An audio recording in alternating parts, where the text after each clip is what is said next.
Eu sou grato por tudo que tenho. O tesouro maior desse mundo me foi dado por herança eterna. Maior prova de um amor tão profundo. Tenho vida, alegria em todo o tempo. Tenho amigo, família, muitos irmãos. Foi Jesus, meu amigo verdadeiro, e fez tudo ao me dar a salvação. Louvarei ao Senhor em todo o tempo. Meu louvor estará continuamente nos meus lábios e também no coração. Jesus Cristo será sempre minha canção.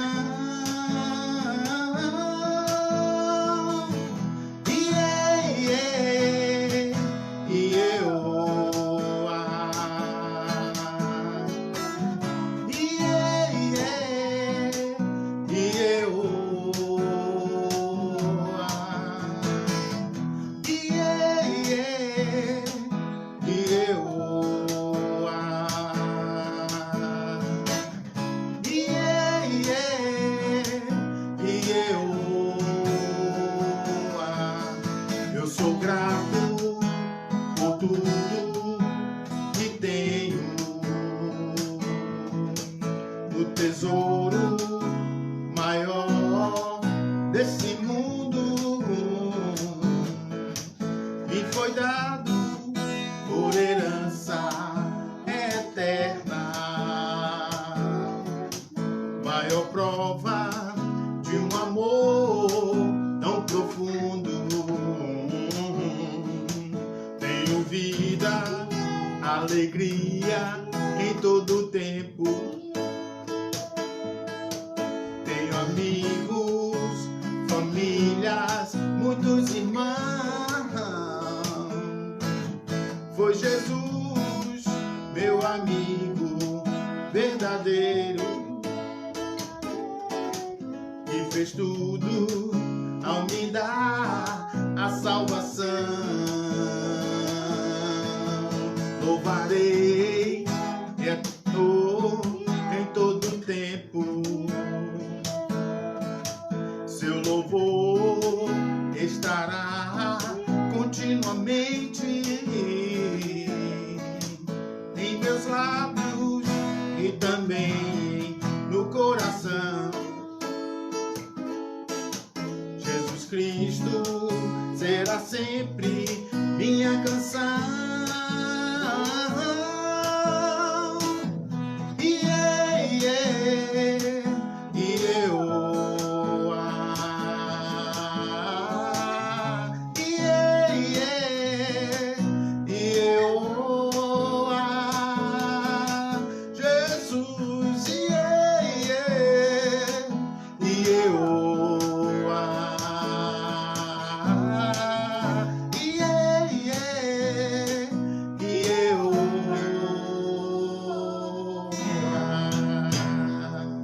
Jesus Cristo será sempre minha canção.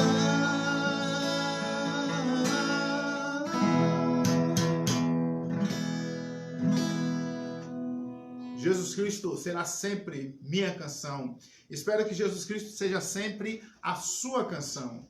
Que Jesus Cristo seja a sua canção da alvorada, do amanhecer, a sua canção do meio-dia, o fim da tarde e ao anoitecer. E quando você for dormir, ainda assim Jesus Cristo seja a sua canção. lábios que professam o nome de Jesus, lábios que cantam o amor e o louvor ao Senhor. São lábios cheios de gratidão por tudo que Deus tem feito por nós, por nossas vidas. Deus tem sustentado as nossas vidas e estamos aqui por isso, porque Deus é digno de louvor, digno de ser adorado. Deus é digno de que estejamos aqui, parando tudo, para louvar e bendizer ao Senhor, louvar e bendizer o seu nome. Deus nos ama e tem muita paciência com a gente, né? Deus tem muita paciência e Deus continua investindo em nossas vidas e não desiste de nós e cuida e espera o dia do nosso encontro também. Um dia nos encontraremos com Ele, o veremos face a face, o louvaremos e o bendiremos sempre, eternamente. Então, enquanto esse dia não chega, a gente vai aqui se fortalecendo, se alimentando da palavra de Deus, que é saúde para o nosso corpo, né? Saúde para o nosso corpo. Então, você quer tomar um remédio para o corpo? A palavra de Deus diz que é saúde para o nosso corpo. E quando a gente anda com Deus, Deus nos abençoa e nos protege, inclusive de qualquer coisa que possa nos afetar e nos impedir de fazer a obra do Senhor. Então, seguimos aqui adiante. São quantos dias de quarentena? São 4 meses completos de quarentena. E nós seguimos adiante.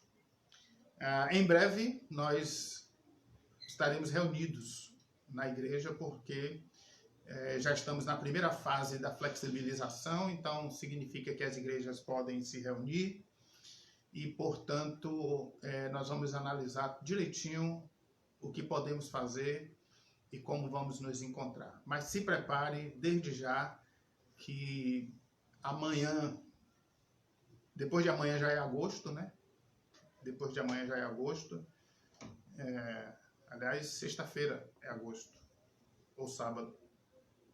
Sábado é agosto. E em agosto a gente vai se encontrar sim, tá? Em agosto nós vamos nos encontrarmos, seja na segunda quinzena, segundo fim de semana ou no terceiro, mas a previsão é essa, tá? Bom, nós estamos pensando, refletindo sobre a lógica do Evangelho de Cristo. E na lógica do Evangelho de Cristo, as coisas são diferentes da lógica do mundo, da sociedade, da nossa lógica, na lógica da nossa natureza, né? Então, a nossa natureza é contrária aos propósitos, princípios, ensinos de Deus. E somente com a ação do Espírito Santo de Deus em nossas vidas a gente consegue colocar em prática as coisas que Deus nos ensina. Então, nós já vimos que na lógica do Evangelho de Cristo, quem perde ganha, melhor é dar do que receber, a fé é muito simples, certo? E já vimos que foram 4, né? Tem outro aí. E hoje nós vamos pensar que na lógica do Evangelho de Cristo, maior é o que serve. Meu desafio hoje é grande, porque pode parecer muito repetitivo se eu falar simplesmente que maior é o que serve, pegar um texto bíblico e começar a explanar aqui. Por quê? Porque melhor é dar do que receber, dar é servir. A gente falou bastante sobre isso. E o desafio hoje é falar sem ser repetitivo, sem voltar àquele tema do melhor é dar do que receber. E sem voltar ao tema do quem perde, ganha, certo? Bom, pessoal, só um parêntese aqui. Semana passada a gente estava aqui, na quarta-feira teve jogo do Bahia e foi uma gritaria, a gritaria ficou toda gravada. E hoje já tem fogos estourando aí, porque eu acho que o Bahia joga hoje de novo.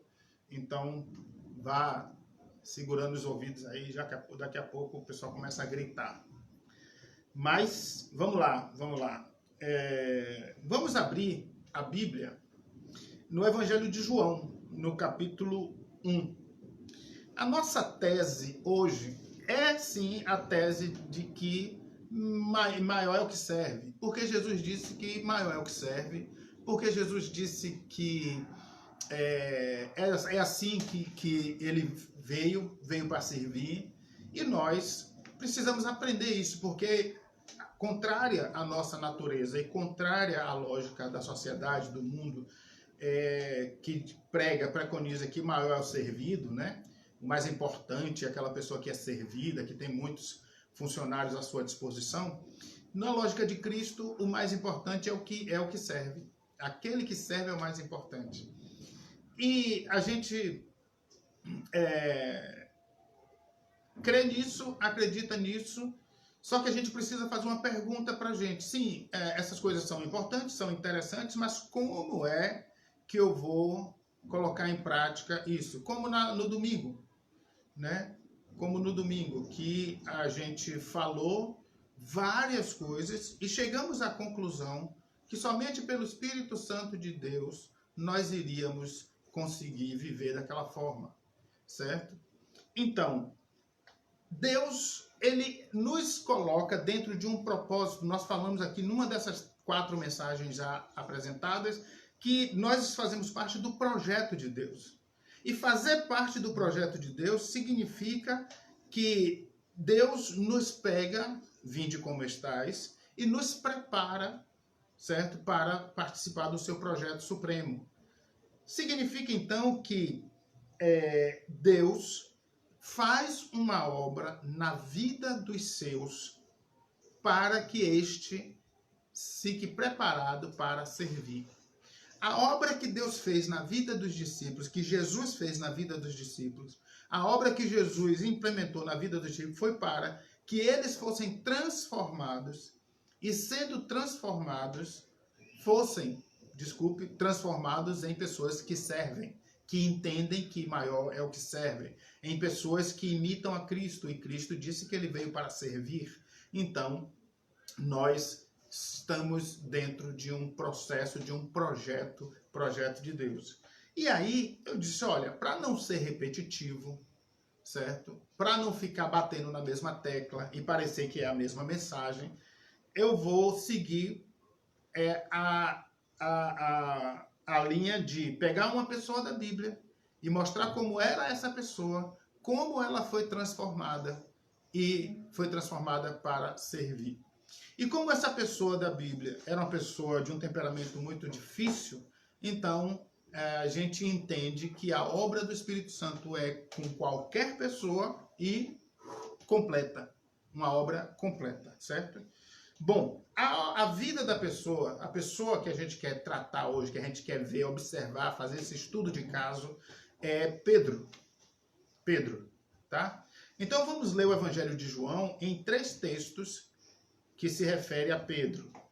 O primeiro texto está no capítulo 1, do verso 40 ao 42, e diz assim: André, irmão de Simão Pedro, era um dos 2 que tinham ouvido o que João dissera e que havia seguido Jesus. O primeiro que ele encontrou foi Simão, seu irmão, e lhes disse: achamos o Messias, isto é, o Cristo, e o levou a Jesus. Jesus olhou para ele e disse: você é Simão, filho de João, será chamado Cefas, que traduzido é Pedro. Esse é um texto. O texto de 1 João, capítulo 1, de João, capítulo 1, verso 40 ao 42. Nesse texto, há um momento em que Jesus se encontra com Pedro pela primeira vez. E quem apresentou Jesus a Pedro foi André, o irmão de Pedro, certo? Então vamos lá. O segundo texto que nós vamos ler é no Evangelho de João, no mesmo Evangelho, no capítulo 13. Capítulo 13, verso 36, 37 e 38. E diz assim: Simão Pedro lhe perguntou: Senhor, para onde vais? Jesus respondeu: para onde vou? Vocês não podem seguir-me agora, mas me seguirão mais tarde. Pedro perguntou: Senhor, por que não posso seguir-te agora? Darei a minha vida por ti. Então Jesus respondeu: você dará a vida por mim? Asseguro que antes que o galo cante, você me negará 3 vezes. Esse é o segundo texto. O terceiro texto é o texto que está no Evangelho de João, no capítulo 15. Capítulo 15, verso 15, 16 e 17.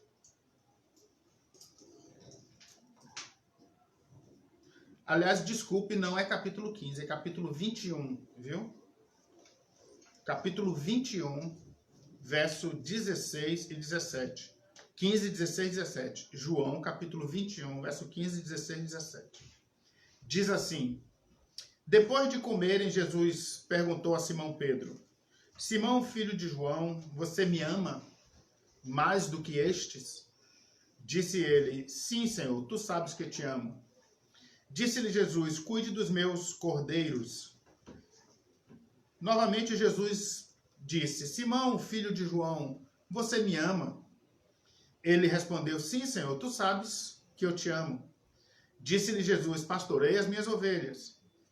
Pela terceira vez, ele disse: Simão, filho de João, você me ama? Pedro ficou magoado por Jesus ter lhe perguntado a terceira vez: você me ama? E disse: Senhor, tu sabes todas as coisas e sabes que te amo. Disse-lhe Jesus: cuide das minhas ovelhas. Essa é a história de um homem chamado por Jesus e transformado para servir. Transformado para servir. Para ser aquele que era maior na visão de Jesus do que seria na visão de qualquer outro homem. Na visão da sociedade, as pessoas são preparadas para liderar, para ser CEO, para dirigir uma grande empresa, para ser uma pessoa servida com muitas pessoas ao seu redor, com pompa e tudo mais. Na visão de Jesus, Jesus prepara os seus líderes para servir. Jesus prepara os líderes para servir. Por isso que é estranho hoje alguns líderes religiosos serem servidos por quem quer que seja. Porque Jesus preparou-os para servir. Bom, e aí Jesus encontra Pedro. Vamos lá. Nesse texto, nós encontramos nas versões mais antigas algumas palavras, certo? E a gente vê o nome Messias, que significa Cristo, Messias em hebraico e Cristo em grego, certo? O Messias ou o Cristo eram pessoas ungidas, um rei era ungido, um rei era um chefe, um líder, e aí no mundo antigo ungia-se. Então a palavra então significa ungido, certo? Ungido. Cefas é o nome de Pedro, que significa Pedro, e os dois significam rocha. Então é rocha, tá? E Jesus, quando viu Pedro, Jesus o chamou de Cefas, chamou de rocha, de Pedro. E ele era Simão. E tem a palavra apacentar, pastorear ovelhas, que Jesus prepara Pedro para apacentar, para pastorear as ovelhas, certo? Então Jesus prepara Pedro para servir. Nessa história temos essa figura que é a figura sanguínea na Bíblia, de um temperamento muito forte e que deixa claro o temperamento de Pedro na sua caminhada com Jesus. Pedro era uma pessoa impulsiva, era uma pessoa inconstante e uma pessoa difícil de lidar. Uma pessoa muito avexada, como a gente fala, impulsivo, né? Avexado, inconstante, ele oscilava no seu ânimo, na sua... Pedro era assim, e assim ele conviveu com Jesus e Jesus não o dispensou nem o descartou porque ele tinha esse temperamento. Mas Jesus o transformou para servir. Então nós vemos aqui um homem impulsivo, inconstante, que vem sendo transformado, e essa transformação se deu pela convivência dele com Jesus, certo? Então aqui nós veremos aqui momentos chaves que Jesus e a sua convivência com Pedro e sua convivência com Jesus foi promovendo uma mudança na vida de Pedro. E a mudança foi para que Pedro servisse. Mas temos várias lições aqui e nós vamos passar por elas, certo? Nós vamos passar por elas. Pedro foi levado até Jesus por quem? Pelo seu irmão André, certo? O irmão André encontrou Jesus e, ao encontrar Jesus, reconheceu que ele era o Messias, testemunhou para quem ele encontrou e levou Pedro a Jesus. Essa é uma grande lição para a gente. Por quê? A Bíblia fala pouco sobre André, pouquíssimo, mas fala algo que é rico e que é importante. Que André encontrou Jesus, acreditou em Jesus e falou de Jesus para as pessoas. Isso é importantíssimo e suficiente, porque Pedro foi alcançado porque seu irmão André creu em Jesus, acreditou que ele era o Messias e compartilhou essa descoberta, essa experiência.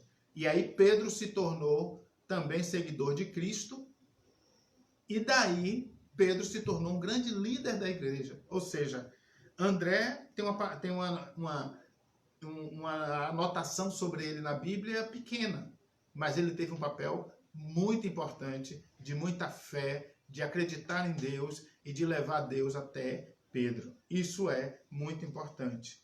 Você crê como André? Crer como André, olha que coisa maravilhosa. Crer como André é crer que Jesus é o Messias e sair por aí anunciando que ele é o Messias. A começar pela família. André começou falando para a primeira pessoa que encontrou, que era seu irmão Pedro, e ele disse: venha, achei o Messias. Certo? Você crê como André?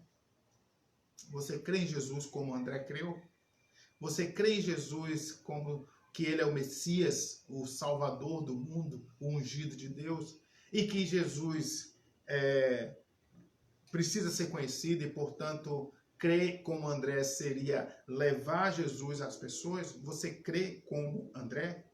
Isso é interessante. O que aconteceu nesse encontro, certo? André crê em Jesus, anuncia Jesus para Pedro, Jesus vai e diz que conhece Pedro, e mesmo sabendo de sua inconstância, profetizou que ele seria uma rocha. Jesus encontrou Pedro e mostrou que Jesus conhecia Pedro. E olhou para Pedro e não viu o que o homem vê, mas viu o que só Deus vê. Primeiro, quando Jesus olha para você, ele não vê o que os homens veem. As pessoas ao seu redor podem dizer de você o que quiserem dizer, o que acham, e pode até ser verdade. Mas Jesus, ele vai olhar para o seu interior. E ele vai ver o que tem de bom lá, e de lá usará para o seu reino, para o seu propósito. Então, Jesus olha para Pedro, aquele homem inconstante, impulsivo, mas aí diz: ele vai ser uma rocha. Simão Barjonas, tu és chamado Cefas, mas eu te chamo Pedro, te chamo Cefas, que é rocha. Tu és Simão, eu vou te chamar de rocha, de Pedro, você vai ser uma rocha. Isso é uma outra lição também muito interessante, porque, pense, Jesus conhece você como conhece Pedro? Conhece. Jesus conhece você exatamente como conhece Pedro. E conhecendo você como conhece Pedro, ele sabe o que de ruim e o que de bom tem em você. E ele sabe onde ele quer usar você para o seu reino e te abençoar. Basta que você se entregue, se renda. Porque foi isso que Pedro fez, se rendeu, Senhor, eu estou aqui à disposição, eu vou. E Pedro imediatamente deixou as redes, deixou tudo que tinha e passou a seguir Jesus. Então Pedro larga tudo e segue a Jesus, e aí ele é usado por Deus para servir, porque Pedro e todos os outros foram transformados por Jesus para servir, porque maior é o que serve. Na lógica do reino de Deus, maior é o que serve. Então, pense que Jesus sabe tudo sobre você e sabe o que tem de bom e o que tem de ruim em você, tanto quanto ele sabia de Pedro.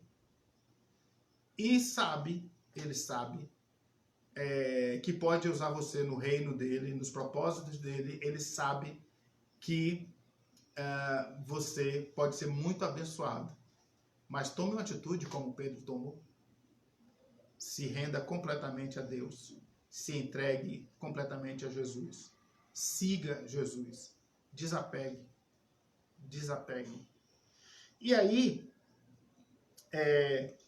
Pedro, ele manifesta disposição para fazer grandes coisas. No outro momento, né? No segundo texto, Pedro manifesta disposição para fazer grandes coisas. Do jeito impulsivo dele, ele diz, Senhor, eu vou te seguir, não vou te abandonar nunca. O que é que Pedro se dispôs a fazer? Segui-lo para onde ele fosse.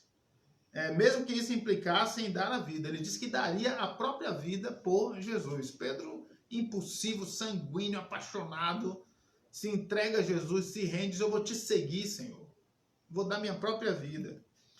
E o que Jesus tinha ordenado para ele? Jesus disse que eles não poderiam segui-lo, mas que permanecessem e amassem uns aos outros. Jesus disse, você quer me seguir, mas permaneçam aqui e amem uns aos outros. É isso que eu quero de vocês. Você não faça o que você quer, mas faça o que eu quero de você. E o que eu quero de você é que você ame uns aos outros. Certo? Então fique aqui e ame. Certo? Então Jesus mostrou o que iria acontecer com Pedro, porque Pedro, no seu arroubo de promessas, né, impulsividade, ele diz, eu jamais te abandonarei. E Jesus disse, Pedro, antes que o galo cante, você vai me negar 3 vezes, certo? E isso ficou evidente, pois aconteceu de fato como Jesus falou. Jesus disse que ele negaria, né? Ou seja, sua autoconfiança, Pedro, vai ser desmascarada.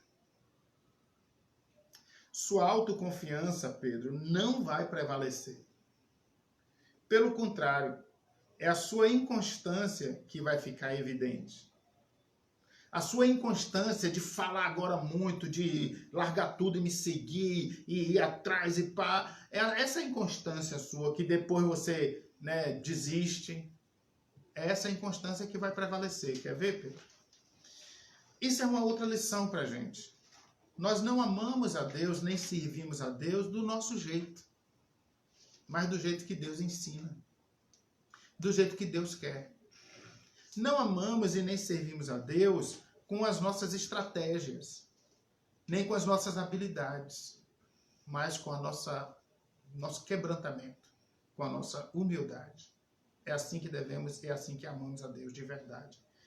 Bom, e aí o Pedro disse que ia seguir a Deus, que ia dar vida, mas Jesus disse que ele vai trair, negar, porque a autoconfiança de Pedro tinha que ser quebrada, certo? A inconstância de Pedro, ou seja, quem você acha que vai cair por terra. E quem você não pensa que vai aparecer. Você é todo confiante e acha que pode, mas isso tudo, Pedro, é casca. Vai cair. Aí, o que você tenta, né, defender e justificar, não. Essa inconstância sua é que vai prevalecer. E aí, vem Jesus, depois que Pedro nega Cristo, o fato que Jesus fala acontece, Pedro nega Cristo, e negando Cristo ele fica arrasado, porque a autoconfiança dele de fato caiu por terra, ele não podia confiar mais em si mesmo, e isso precisava ser quebrado, essa autoconfiança minha, sua, de qualquer um, precisa ser quebrada, certo? Nós precisamos confiar em Deus. E depois disso, Pedro, quebrado, quebrantado, moído por ter negado a Cristo e ouvido o galo cantar, Pedro vai embora para a praia, desistiu de tudo e foi pescar novamente. Quando ele foi pescar novamente, Jesus aparece lá, procurando Pedro. Significa que Jesus não desistiu de Pedro e que tudo que tinha acontecido era um processo, um tratamento, era um tratamento processual de Deus na vida de Pedro, certo? Pedro ficou moído, quebrado, quebrantado, viu o galo cantar e desistiu de tudo, foi pescar de novo. Mas Jesus foi lá atrás dele, porque Jesus sabia que tudo estava acontecendo para que Pedro se tornasse uma pessoa pronta para servir, transformada para servir, transformada para servir. Pedro, então, está lá pescando e Jesus aparece e Jesus pergunta 3 vezes para Pedro: Pedro, tu me amas? E Pedro diz: te amo, Senhor. Jesus pergunta de novo: Pedro, tu me amas? Eu te amo, Senhor. Jesus pergunta a 3ª vez, Pedro fica até magoado, e Jesus insiste, e ele diz: Senhor, tu sabes de todas as coisas. Não sou eu mais que sei de nada, Senhor. Eu não sei de nada. Eu pensei que sabia. Eu pensei que eu poderia te seguir e dar minha vida, mas o galo cantou conforme o Senhor falou e eu havia negado o Senhor 3 vezes. Eu pensei que eu era fera, que eu era forte. Eu pensei que eu era, jamais te abandonaria, mas não, o Senhor é que sabe de tudo. E eu pensei que eu sabia. Nós não sabemos de nada. Nós não sabemos de nada. Quem sabe de tudo é Deus. E nós não sabemos de nada. E acho assim que para a gente perceber isso é difícil, é um processo difícil. É um processo difícil porque o ser humano é arrogante, obstinado, se acha melhor do que todo mundo. Nós não sabemos de nada. Nós somos como Pedro, falando o que não pode garantir. Pedro falou o que ele não podia garantir. Ele disse: eu vou te seguir, Senhor, eu vou ficar e vou dar minha vida. Pedro, você não pode garantir isso, Pedro. Mas Jesus não podia simplesmente dizer a Pedro: Pedro, você não pode garantir isso, ou você não sabe de nada. Jesus deixou a coisa rolar para mostrar para Pedro que o amor de Deus por ele era um amor que o incluía num projeto de transformação. E não um amor interessado nas habilidades de Pedro ou em qualquer coisa que Pedro pudesse oferecer. Não.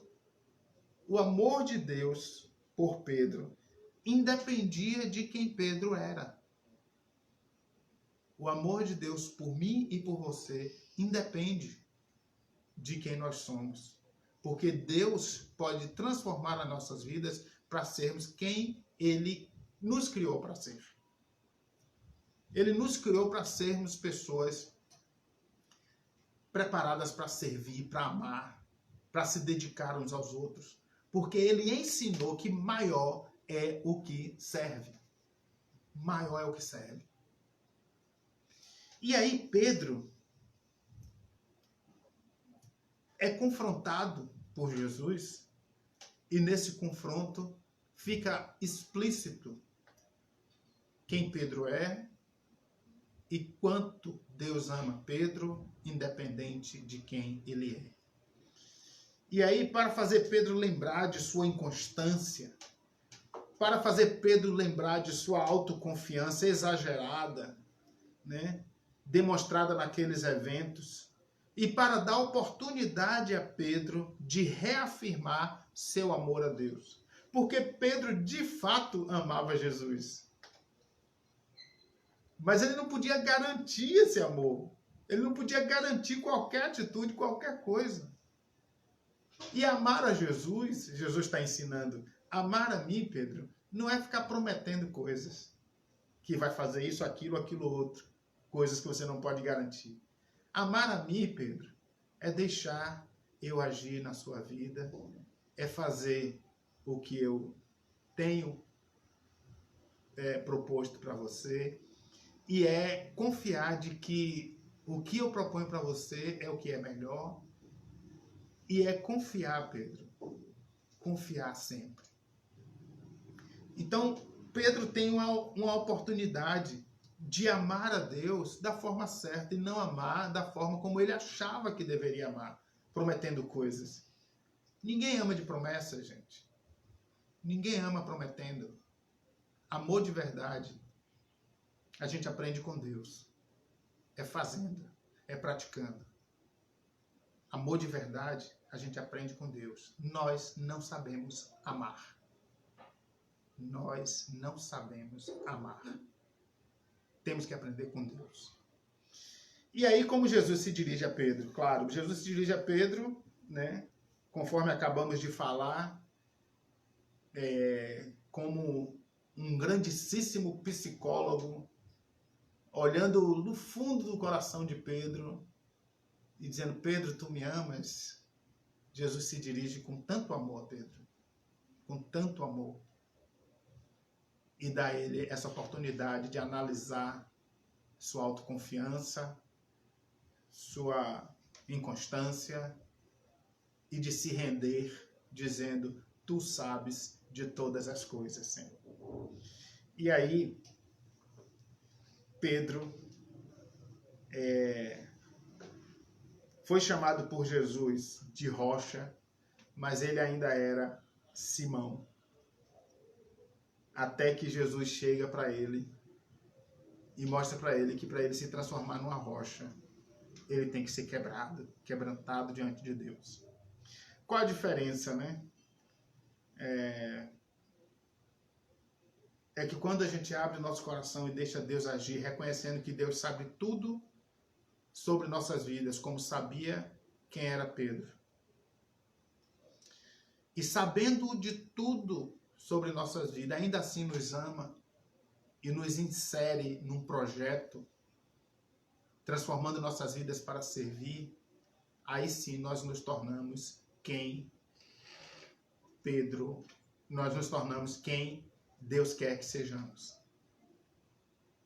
Jesus se encontra Pedro e ele se chamava Simão. E Jesus disse: você será Pedro. Será Pedro. Mas Pedro talvez tenha pensado que de uma hora para outra ele passou de Simão para Pedro. E aí começou a mostrar quem ele era e tal. Porém, de Simão para Pedro tinha um processo.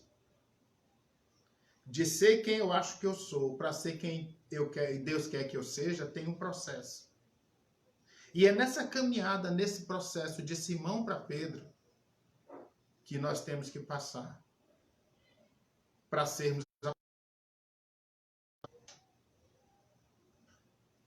de Fernando para Fernando de Cristo, de Fernando para Fernando de Jesus, de Rosa para Rosa de Jesus, de Kátia para Kátia de Jesus, de Vado para Vado de Jesus, de Cadu para Cadu de Jesus. Está nesse processo? De Jó para Jó de Jesus, de Liviane, de Cíntia, de Raimundo, de Geninha de Jesus, Geninha de Jesus, Maria de Fátima Rios de Jesus, de Simão para Pedro, tem um processo. Foi Jesus que disse que Pedro ia se transformar em Pedro, seria Pedro. Então era Jesus que tinha que fazer essa obra, e não ele, Pedro, e não nós. de Fernando para Fernando de Jesus, tem um processo. E esse processo é feito por Jesus. A gente dá espaço, a gente se aquebranta, a gente se ajoelha, a gente se rende. E aí Jesus faz a obra em nossas vidas, nos transformando em pessoas para servir. Transformados para servir, porque maior é o que serve. Maior é o que serve. Então,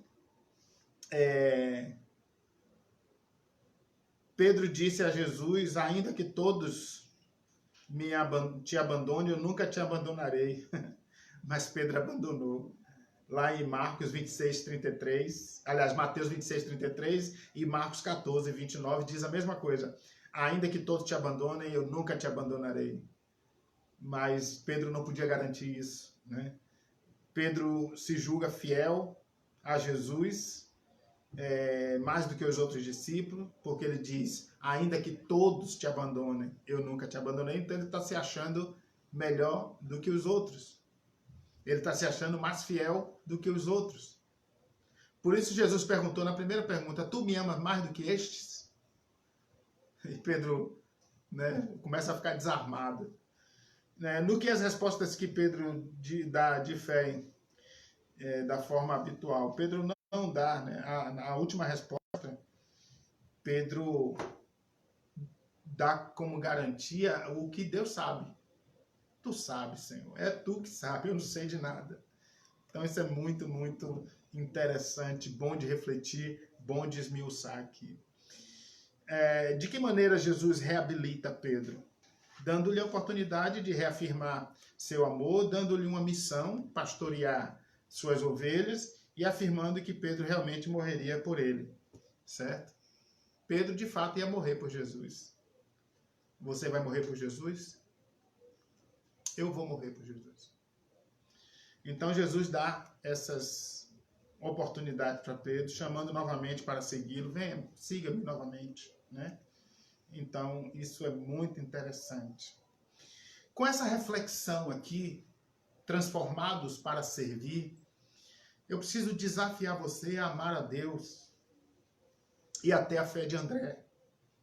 Pois a fé de André em Cristo levou Pedro a Deus e Pedro foi transformado pelo poder de Deus. Nós precisamos levar nossos familiares e amigos a Jesus. Mostrar que Jesus nos conhece e que o encontro com Ele abre perspectivas totalmente novas para as nossas vidas. Por que perspectivas novas para as nossas vidas? Porque Pedro passou de Simão para Pedro, de Simão para Cefas, Simão Barjonas, Pedro, Cefas. Então são novas perspectivas, novas perspectivas. Pedro passou por um processo, um tratamento, uma preparação, um discipulado com Jesus e foi transformado numa pessoa para servir. Advertir contra o espírito autoconfiante. Eita, tanta gente autoconfiante, né? Nosso objetivo aqui é advertir todos contra o espírito de autoconfiança, ufanista, acha que vai ganhar sempre, que vai estar sempre por cima da carne seca, né? Então, na caminhada com Deus, a gente tem que andar pianinho. E essa reflexão é um desafio à aceitação do ministério de Jesus, né, para cada um de nós. Qual é o ministério de Jesus para André? Jesus encontra André, André crê e sai pregando, e encontra Pedro e prega sobre Jesus para Pedro, Pedro encontra Jesus, Jesus se converte, ou Pedro se converte. Qual foi o ministério de Jesus para Pedro? Passou 3 anos andando junto para transformar Pedro num grande líder da igreja. Num líder que serve, um grande líder da igreja. Então Jesus tem um ministério para cada um. Um ministério para cada um Jesus tem. Jesus encontra Paulo e tem um ministério para Paulo. Certo? E assim vai. Jesus tem um ministério para cada um. Para André de um jeito e para Pedro de outro. Certo? Qual é a aplicação? Você é entusiasmado com o fato de ter encontrado Jesus, de ter encontrado o Messias? Você devia ser entusiasmado mesmo, literalmente. Sabe por quê? Sabe o que significa a palavra entusiasmo? A palavra entusiasmo vem de 3 palavras gregas, que é em, dentro Tel, que é Deus, e alma, alma, ânimo, ânima, certo? Então a palavra ânima significa alma, Tel é Deus e em é dentro. Então entusiasmado é ter Deus dentro de si, de sua alma. Enteós, entusiasmados. Enteós é em Deus. Né? Entusiasmado. Você devia estar muito entusiasmado agora. Cheio de Deus dentro de si. Cheíssimo de Deus dentro de si. Certo? E ter a fé como André. E você deveria se identificar com a empolgação de Pedro após o encontro com Deus, né?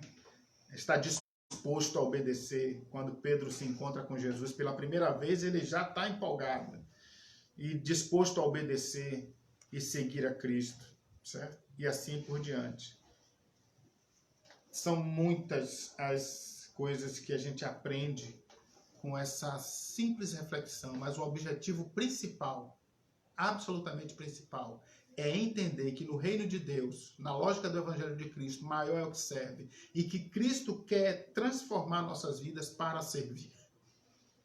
Cristo quer transformar a minha vida e a sua vida para servir.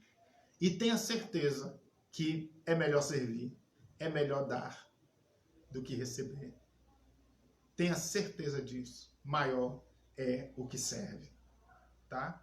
Deixe Deus agir na sua vida, deixe Deus transformar a sua vida, para que você seja uma pessoa que serve, em nome de Jesus. Né?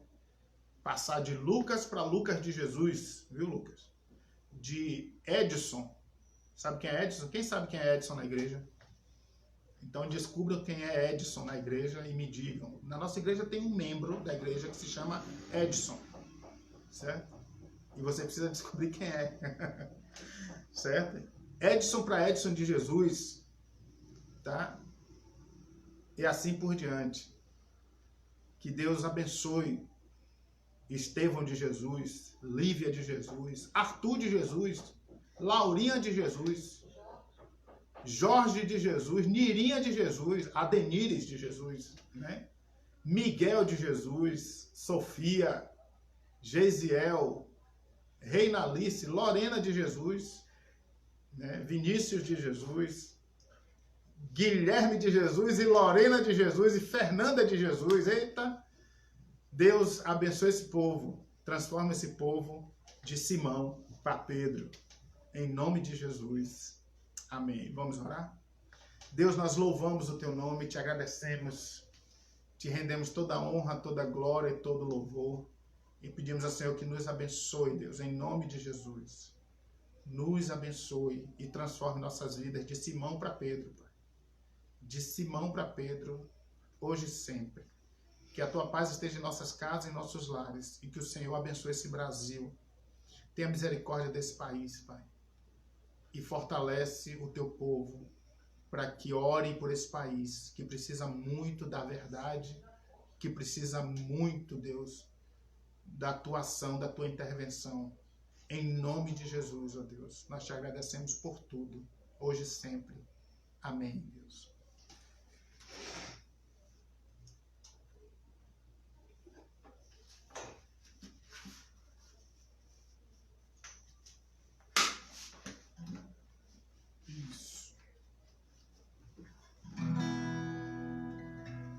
Quero louvar-te, sempre mais, quero louvar-te, sempre mais, buscar o teu querer, tua graça conhecer, quero louvar-te.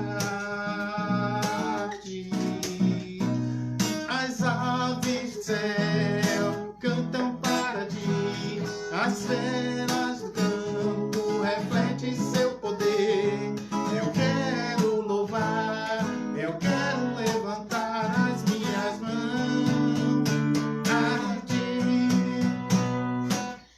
Quero servir-te, sempre mais e mais quero servir-te, sempre mais e mais usar o teu querer, tua graça conhecer, quero servir.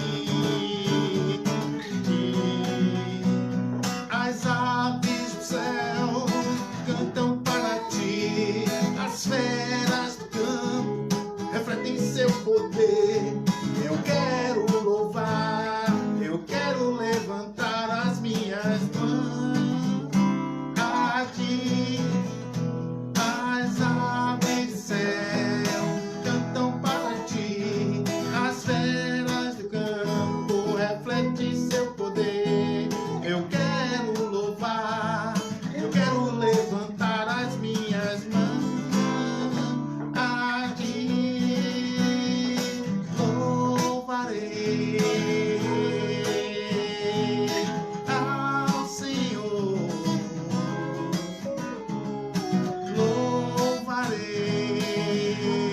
louvarei ao Senhor.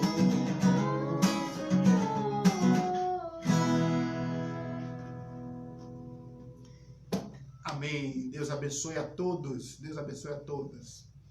Que a graça do nosso Senhor e Salvador Jesus Cristo, o amor de Deus o Pai, o consolo e a comunhão do Espírito Santo de Deus repouse sobre todos vós, sobre todo o povo de Deus em todos os cantos da terra. Que Deus abençoe o povo da China, que está sofrendo perseguição e torturas. Que Deus abençoe esse Brasil, hoje e para sempre.